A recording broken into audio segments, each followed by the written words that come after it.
10-20 नव्हे, 100 नव्हे, तर हजारो वर्षापासूनचा इतिहास आपल्यामध्ये अंतर्गत घेऊन या ठिकाणी इतिहासाकडे वाटचाल करणारे ह्या खिद्रापूरच्या कोपेश्वर मंदिराच्या ठिकाणी आपण आज आलो आहोत. त्या कोपेश्वर मंदिराची माहिती घेऊयात आणि जाणून घेऊयात येथील पौराणिक आणि ऐतिहासिक संदर्भ. चला मंदिरामध्ये बघूया.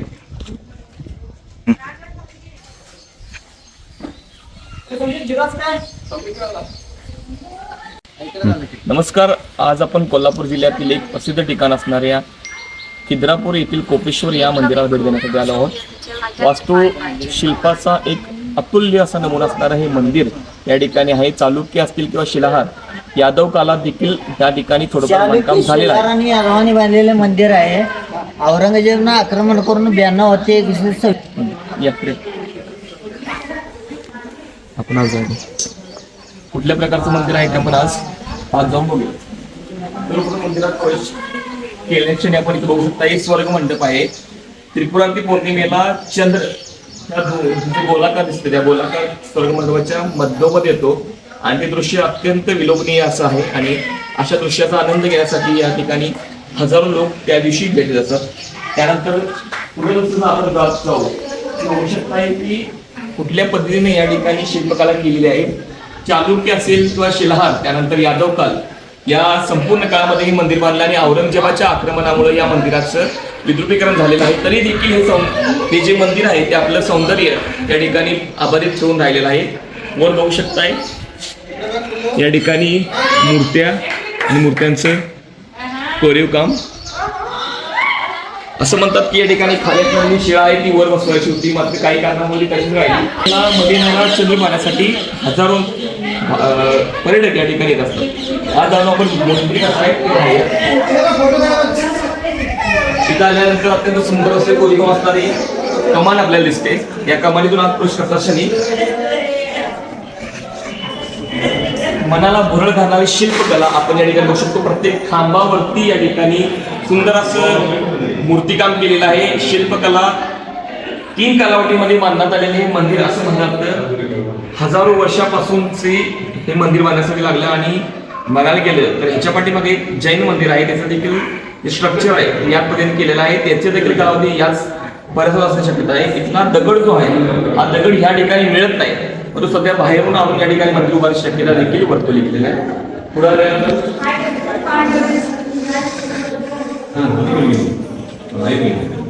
आता काय द्वारपालाच्या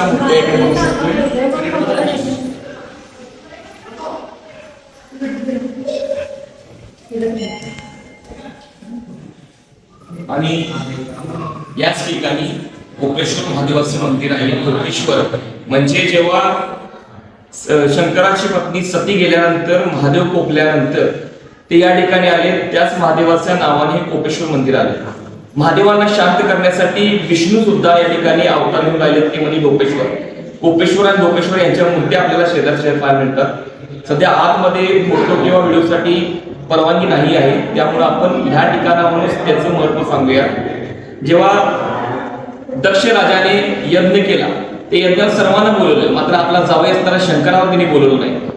हा राग आल्यानंतर सतीने यज्ञामध्ये उडी देऊन आपली आहुती दिली. सतीच्या अशा जाण्यामुळे महादेव प्रचंड कोपित झाले आणि कोपित झालेले महादेव ते या ठिकाणी आले. त्यामुळे ह्या ठिकाणच्या महादेवाला कोपेश्वर असं नाव त्या ठिकाणी मिळाले.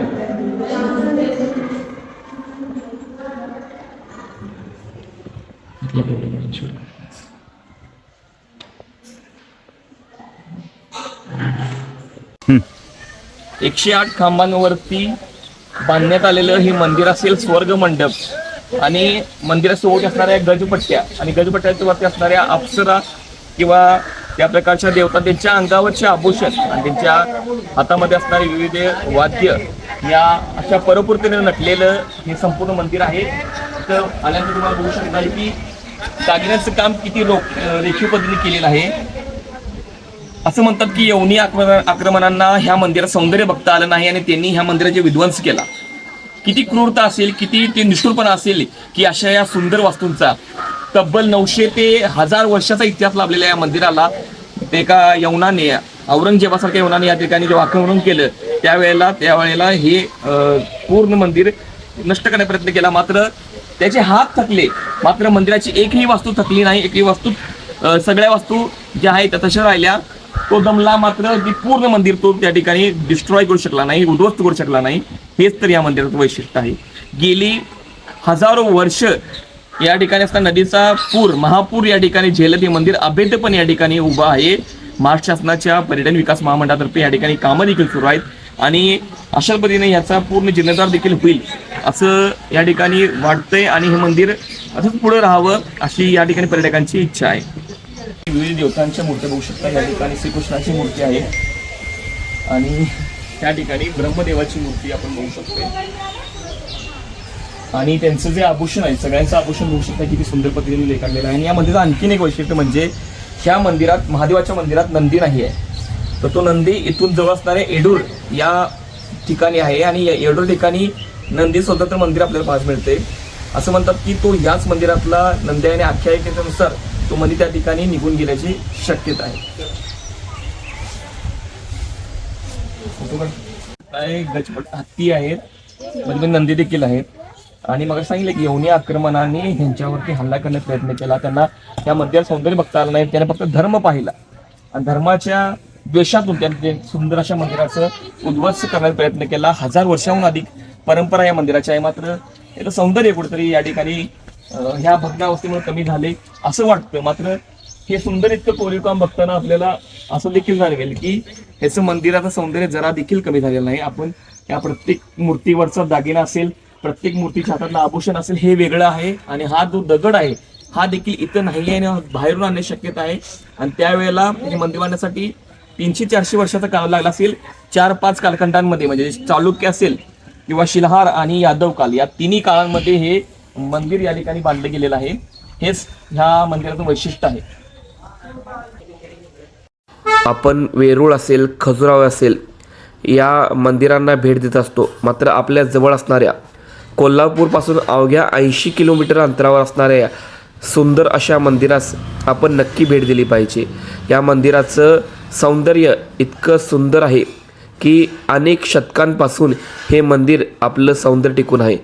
शिल्पकलेचा अजोड नमुना असलेले हे मंदिर आपल्या भेटीमध्ये आपण नक्की पाहिले पाहिजे. धन्यवाद.